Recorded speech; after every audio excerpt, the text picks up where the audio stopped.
El lenguaje es un sistema de comunicación simbólico que se manifiesta a través de las lenguas, que son sistemas estructurados de signos que expresan ideas en lo que la palabra es la representación. La expresión del lenguaje se realiza a través de la palabra y escritura, mediante los órganos musculares de las extremidades superiores y del sistema bucofonatorio. En la primera mitad del siglo XIX, los frenólogos localizaron el lenguaje en la zona anterior al córtex cerebral. En 1822, Willow centró el lenguaje expresivo en el lóbulo frontal. En 1836, Darks dijo que el lenguaje se localizaba en el hemisferio izquierdo. Pero en 1861, Broca presentó la primera evidencia sobre afasia, demostrando que los centros del lenguaje expresivo estaban situados en la tercera circunvolución frontal del hemisferio izquierdo. Años después, Wernicke identificó el lenguaje comprensivo en el lóbulo temporal izquierdo. Se pueden distinguir dos tipos de estructuras reguladas en el lenguaje, situadas en el polo anterior y posterior del cerebro. La primera es la área expresiva y área receptiva. La segunda es el componente extracortical. El área expresiva.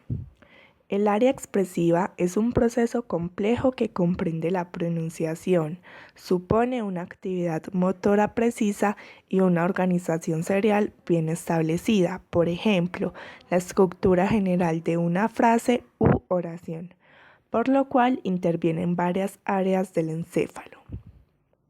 Se sitúa en el polo anterior del cerebro, sobre el territorio ocupado por el lóbulo frontal, y también está encargada de la motivación lingüística. Esta área expresiva comprende las zonas de área prefrontal, área de Broca y corteza motora primaria. El área expresiva se puede evaluar a través de la amplitud del lenguaje espontáneo, la fluidez verbal, la estructura melódica, la estructura sintáctica, la gestualidad y prosodia expresiva que acompaña al lenguaje. Cuando hablamos de prosodia, quiere decir pronunciación y acentuación correcta. Lenguaje comprensivo. El lenguaje comprensivo es la habilidad para discernir lo que se dice, entender órdenes, ideas, pensamientos, etc. El lenguaje comprensivo está compuesta de 3 partes.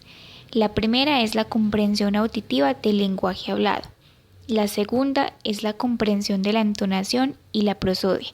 Prosodia significa parte de la gramática que enseña la pronunciación y acentuación correctas. Y la última es la comprensión del significado simbólico del lenguaje, es decir, refranes, metáforas, etc.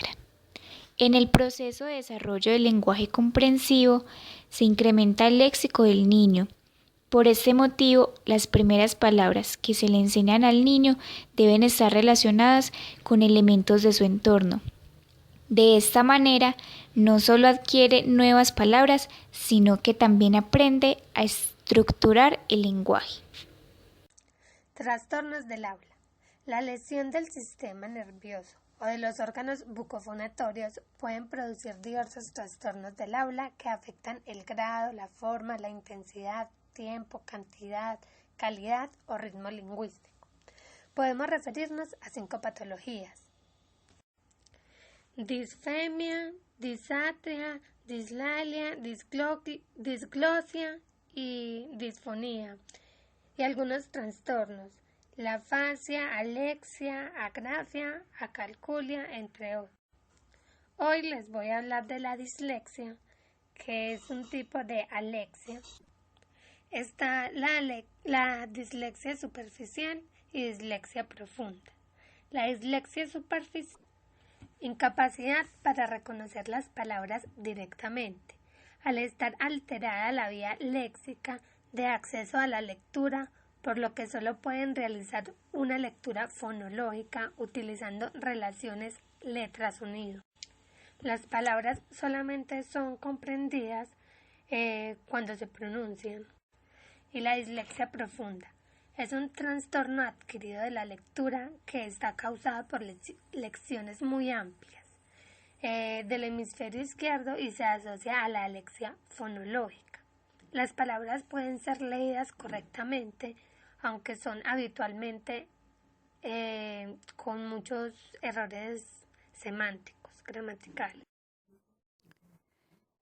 Dentro de un contexto educativo, se vuelve vital la estimulación temprana de las habilidades motrices y lingüísticas durante los primeros años de vida.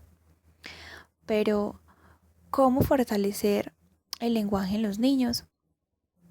Es bastante importante realizar actividades como la lectura de cuentos, pero realizarlo por medio del uso de imágenes, para que a través de las imágenes ellos creen su propia historia. También el uso de títeres es una actividad que favorece la creación de historias, ya que al contar la historia usan su imaginación y además tratan de expresarse de la mejor manera posible.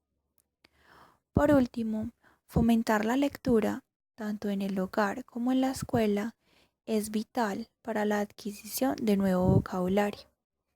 Además, el uso de este tipo de estrategias en el salón de clase permite que se expresen y compartan sus ideas con sus compañeros, de manera que no solo hay una interacción, sino también una mejor comprensión del lenguaje.